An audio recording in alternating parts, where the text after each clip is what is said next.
Hi everyone in Year 10, Miss Reynolds here.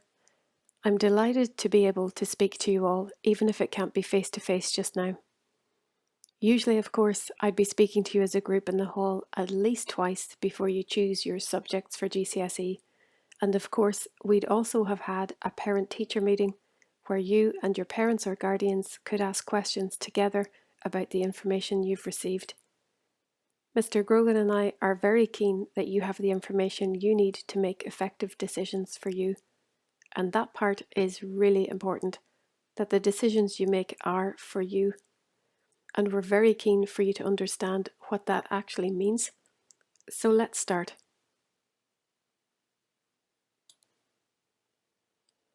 There are two key questions that I ask third years to think about at the start of the year and again when we're discussing subject options. One is, who do you want to be? Two is, what do you want to do? We began the year in class by thinking about what you are really like as a person. We discussed your skills, the things you can do well, the things you're great at, the things you could improve. And we also talked about your qualities. The fact that some of you are so compassionate, or so generous with your time, or so helpful to others, or so disciplined and motivated, or so reliable in your friendships. We talked about whether you like working with others, or prefer doing tasks on your own, whether you like being the person in a group who reports back, or the person who gathers all the points together and makes sense of them. We talked about whether you work with music or in silence and talked about distractions. And then we moved on to looking at job families, and they're very broad categories, as you'll remember. At this stage, Mr. Grogan and I don't expect you to know exactly what job you'd like to do. We've done a task on finding out information about a job you might be interested in, sure. But that is only the start of our investigations into what you could do in the world. It's hard to say in third year for definite because there are so many things you could do, and the jobs market changes all the time. So instead, focus on these two questions. Who do you want to be? What do you want to do? As broad questions to help you decide what subjects to do for GCSE, because we can all decide to change our minds about what we want to do in life, and GCSEs are only a stepping stone towards further education or training. You might ask yourself, what motivates you? Do you want to make money in your future career? I think we all do, to be fair. Everyone needs to pay bills as an adult, whether that's paying for a house or a flat or perhaps a car, wanting to go on holiday, having children, having a pet. But would you say money is the most important thing for you in the future? Is a high-earning job important? And do you have an idea of what kind of job that might even be?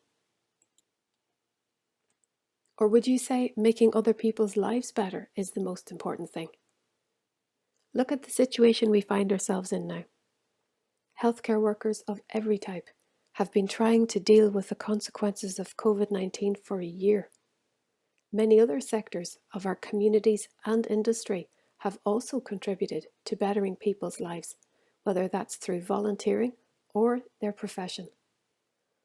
Many of you have been helping out at home and doing your best to stay motivated and engaged with your schoolwork too.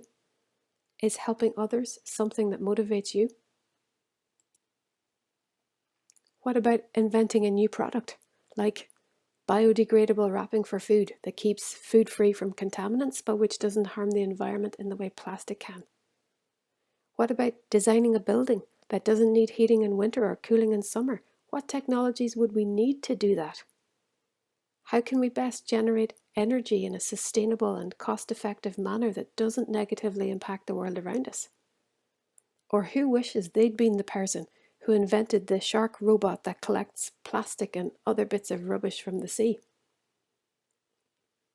What about where we mine on this planet for precious metals and stones? Who thinks mining asteroids would be the way to go instead? I suppose what I'm saying really is that each of those questions acts as a guide towards the kind of job, family, or area you'd like to work in, but they're only a guide. We don't know the future. We don't know what new types of new jobs will be created. When your parents were your age, mobile phones couldn't take pictures. They couldn't play music, never mind stream music from the internet. WhatsApp did not exist. Snapchat did not exist. Instagram did not exist. And TikTok was the sound of a clock.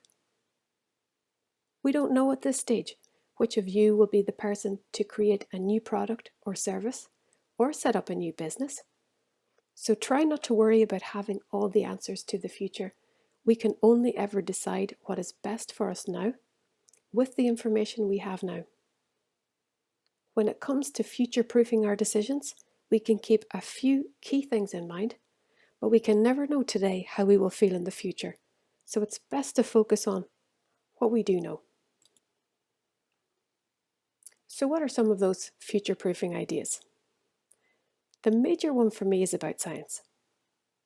We all know there are lots of career paths for which you must have studied science at either GCSE or at GCSE and A level, and even at degree level. So if you ask me, should you study a science subject, I'm going to say yes. And let's think of a few examples. You might decide in 7th year. So 4 years from now, you might decide you want to be a physiotherapist, a dentist, a doctor. You might want to be a vet.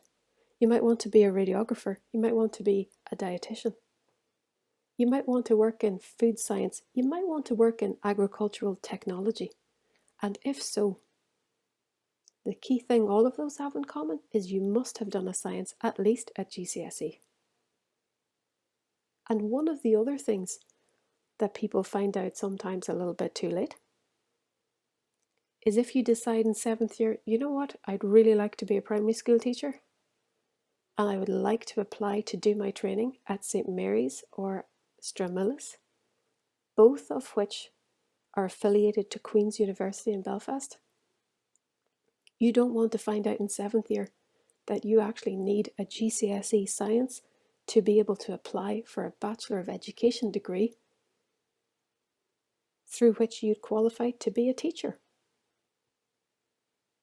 So should you do a science subject? Unless you really, really dislike science, or unless it's your most difficult subject where each time you're in class you think, this is just not for me. Unless those are the particular cases, I'm going to say, yes, you should do a science.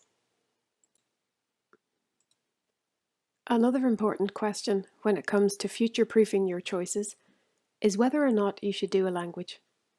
It can be really beneficial to your later study, so I'd say yes, really think about it. In particular, if you already have an interest in studying at university in the Republic of Ireland, GCSEs in English language, maths and a language can be important. It is true that it's no longer a requirement for every single course and that even some higher education providers like Dublin City University and Dundalk Institute of Technology do not ask for one. However, courses in law, medicine, politics, literature, to name a few, for universities such as UCD, NUI Galway and Trinity do require a language at GCSE. You can study Irish, Spanish or French, it doesn't matter which one you choose. Some of you love drawing or designing and you enjoy making what you've designed. Some of you love sport and already play for your club or have represented the school or local area. Some of you have real talent in music, performing and composing, while others excel at drama. Some of you have attention to detail and creativity, so think about where your strengths lie and what you really enjoy. If you're the kind of person who likes to do work task by task, or who likes to be moving, making and doing, have a look at the subject list again and see what is a good fit for you when it comes to practical subjects. The subject options booklet is a good place to go to check that you have the correct understanding about what a particular subject entails, or just in case you've forgotten that a subject is available. It's in our Year 10 Google Classroom where Mr. Grogan and I keep all your resources, and it's also on the school website under the Curriculum tab so parents and guardians can look through it with you. Here's what's super important for me. When it comes to you making your subject choices, it's vital that you're informed. It's vital that you have good information, accurate information, checked information so that you can make a good decision for you. It's great to talk to subject teachers and ask them about what they teach, and I know that's harder now since you're learning from home, but they're willing to answer your emails or your messages in Google Classroom. You can also contact me and Mr. Grogan by email or through Google Classroom. Some of you have started doing that already, and it is really good practice on your part. Of course, you should talk to your parents or guardians about your ideas too, and to your friends, but, and this is huge, make your own decision.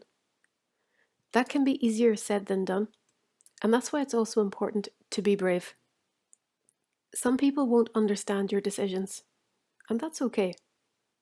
They'll even possibly try to talk you out of doing a subject you love because they don't love it, or they don't value it, or because your sister didn't like it, or because your uncle thought it wasn't useful.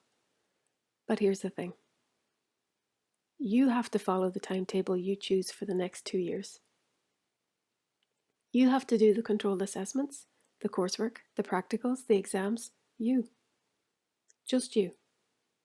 So when you look at your new timetable in September that you've had the opportunity to make with us, I want you to be happy in the knowledge that you made the best decision you could for you. Your GCSEs, for those of you who want to apply to university, and I know that's still 4 years away, I know. Your GCSEs are the only certified qualifications that universities see when you apply to university as a 7th year. So it really is important that you go with what you know you like, you know you really are good at, and you know is going to be the best decision for you.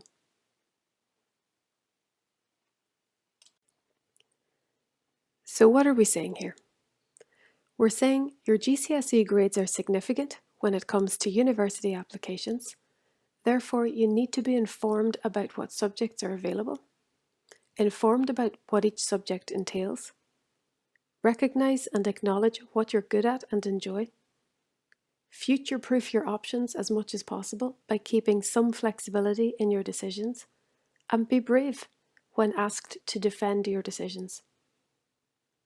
Some of you might recognise this fella. His name is Usain Bolt, and this picture of him exemplifies what it means to be amazing at what you do. He was so far ahead of the competition in this race, he had time to look at the camera. Now, some of you will say, but he has incredible talent. True, he does. But he demonstrates what it is like to recognise your talent, to develop your strengths, to train, to make sure you are brilliant at what you do. He didn't win every race. In fact, he was even disqualified from one world championship for a false start. None of that matters. We remember him rightly for the legend that he is. So be informed and be brave. Give yourself the opportunity to be brilliant at what you do. Year 10, good luck with your decisions. Take care of yourselves.